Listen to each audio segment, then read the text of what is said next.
ನಮಸ್ತೆ. Welcome to GS competitive content. ಇವತ್ತಿನ ಒಂದು ಬಾರ್ಡರ್ ಸೀರೀಸ್ ಕಂಟ್ರಿಗೆ ಸಂಬಂಧಪಟ್ಟಂತೆ ಡಿಸ್ಕಸ್ ಮಾಡ್ತಾ ಹೋಗೋಣ. That is El Salvador.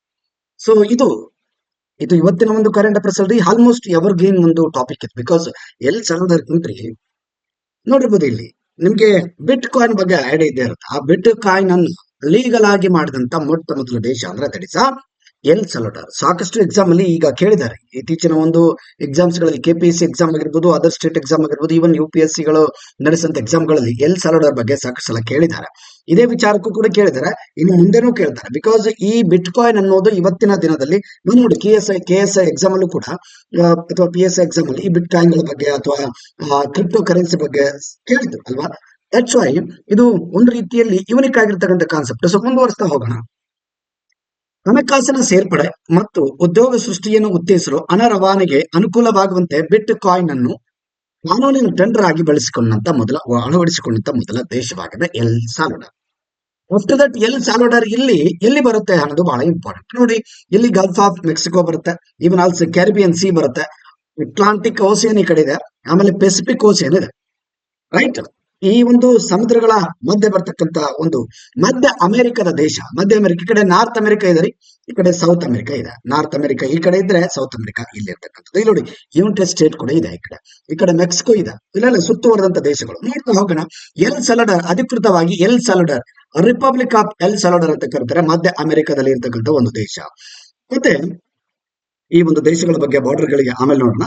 L Salvador ರಾಜಧಾನಿ there is biggest city San Salvador. ಸರ್ಕಾರಿ ಜನಗಣತಿಯ ಪ್ರಕಾರ 2024ರಲ್ಲಿ ದೇಶದ ಜನಗಣತಿಯ ಒಂದು ಸಂಖ್ಯೆ 60 ಲಕ್ಷ ಇದೆ. ಅಂದ್ರೆ 6 ಮಿಲಿಯನ್ ಅಂತಿದೆ. 6 ಮಿಲಿಯನ್ ಅಂದ್ರೆ 60 ಲಕ್ಷ. ಓಕೆ, 60 ಲಕ್ಷ ಜನ. ಇದರಲ್ಲಿ ಭಾರತೀಯರು ಕೂಡ ಸಾಕಷ್ಟು ಜನ ಇದ್ದಾರೆ. ಭಾರತೀಯರ ಸಂಪರ್ಕ ಅಂದ್ರೆ ಭಾರತ ದೇಶದ ಒಂದು ಒಡನಾಟ ಆಗಿರ್ಬೋದು, ರಿಲೇಶನ್ಶಿಪ್ ಆಗಿರ್ಬೋದು, ಅಂತ ಒಂದು ದೊಡ್ಡ ಸಂಬಂಧಗಳಿಲ್ಲ. 2008ರಲ್ಲಿ ಐ ಥಿಂಕ್ ರಾಯಭಾರಿ ಕಚೇರಿಗಳನ್ನ ಸ್ಥಾಪನೆ ಮಾಡಿದ್ರಲ್ಲಿ. ಸೊ ಈ ಕಾರಣಕ್ಕೆ ಚರ್ಚೆ ಅದ್ ಬಿಟ್ರೆ ಯಾವುದೇ ರೀತಿಯಲ್ಲಿ ಅಷ್ಟು ಭಾರತ ದೇಶದ ಒಂದು ವ್ಯವಹಾರ ಇರೋದು. Because United state of America ಇದೆ ರೀ. ಭಾರತ ದೇಶಕ್ಕೆ ಸಂಬಂಧಪಟ್ಟಂಗೆ ಅಮೆರಿಕ ಅತ್ಯಂತ ದೊಡ್ಡ ಒಂದು ವ್ಯಾಪಾರ ಸಂಬಂಧ ರಾಷ್ಟ್ರ. ರೈಟ್, ಹೀಗಾಗಿ ಎಲ್ ಸಾಲ್ವಡಾರ್ ಅಷ್ಟೇನು ಪ್ರಮುಖ ಪಾತ್ರ ವಹಿಸುತ್ತಲ್ಲ. ಪಕ್ಕದಲ್ಲೇ ಬರ್ತಕ್ಕಂಥ United state of America it's most important regarding the ನಮ್ಮ ಇಂಟರ್ನ್ಯಾಷನಲ್ ಟ್ರೇಡ್ ಗೆ ಸಂಬಂಧಪಟ್ಟಂಗೆ. ಎಲ್ ಸಾಲ್ವಡಾರ್ ಮಧ್ಯ ಅಮೆರಿಕದಲ್ಲಿ ಇರ್ತಕ್ಕಂಥ ಒಂದು ದೇಶ.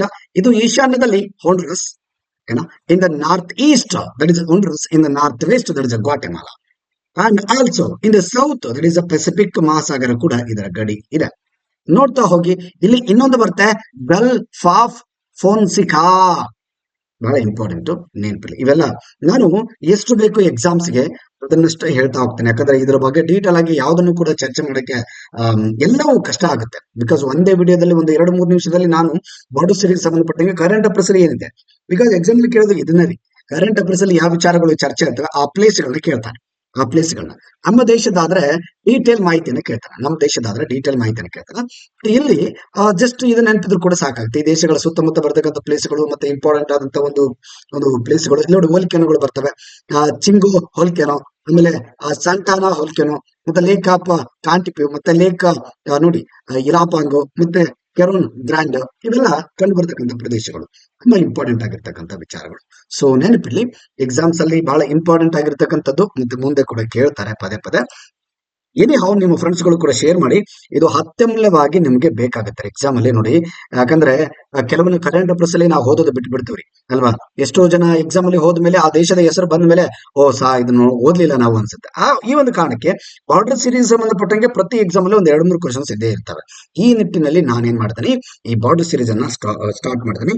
ಇದು ನಾನ್ ಸ್ಟಾಪ್ ನಮ್ಮ ಯೂಟ್ಯೂಬ್ ಅಂತ್ಯ ಆಗವರೆಗೂ. ಅಂದ್ರೆ ಯೂಟ್ಯೂಬ್ ಅಂತೇನಿಲ್ಲ, ಐ ಥಿಂಕ್ ಈ ಒಂದು ಜೀವನದ ಅತ್ಯಮೂಲ್ಯ ನಿಮ್ಮ ಒಂದು ಸಪೋರ್ಟ್ ಯಾವ ರೀತಿ ಇರುತ್ತೆ ಅದರ ಬೇಸ್ ಮೇಲೆ ನಾನು ಇದರಲ್ಲಿ ಕಂಟಿನ್ಯೂ ಆಗಿ ಹಾಕ್ತಾ ಹೋಗ್ತೀನಿ. ಡೆಫಿನೆಟ್ಲಿ ಈ ಬಾರ್ಡರ್ ಸೀರೀಸ್ ಗೆ ಸಂಬಂಧಪಟ್ಟಂತ ವಿಚಾರಗಳನ್ನ ನಾನು ಯಾವತ್ತೂ ಸ್ಟಾಪ್ ಮಾಡೋದಿಲ್ಲ. This is I am going to guarantee. ಇದಕ್ಕೆ ನಾನು ಗ್ಯಾರಂಟಿ. ಡೆಫಿನೆಟ್ಲಿ ಯಾವುದೇ ಕರೆಂಟ್ ಅಫೇರ್ಸ್ ಆಗಿರ್ಬೋದು ಮತ್ತೆ ಬಾರ್ಡರ್ ಸೀರೀಸ್ ಆಗಿರ್ಬೋದು, 2 ಮಾತ್ರ ನಮ್ಮಲ್ಲಿ ಕಂಟಿನ್ಯೂ ಆಗಿರ್ತಾವೆ. ಇನ್ನು ಮುಂದೆ ಹಂತವಾಗಿ ಡೆವಲಪ್ಮೆಂಟ್ ಮಾಡ್ತಾ ಹೋಗ್ತೀನಿ, ಒಂದೊಂದು ಸಬ್ಜೆಕ್ಟ್ಗಳು ಸೇರಿಸ್ತಾ ಹೋಗ್ತೀನಿ. ಡೋಂಟ್ ವರಿ, ಬೇರೆ ಎಲ್ಲ ಮಾಡ್ತೀನಿ ಹಾಗಂತಲ್ಲ, ಬಟ್ ಇವು ಪಕ್ಕ ಇರ್ತವೆ. ಯಾವತ್ತೂ ಇವುಗಳ ಬದಲಾಗೋದಿಲ್ಲ. ನೆನಪಿಲ್ಲ. ಎಸ್, ಥ್ಯಾಂಕ್ ಯು ರಿ.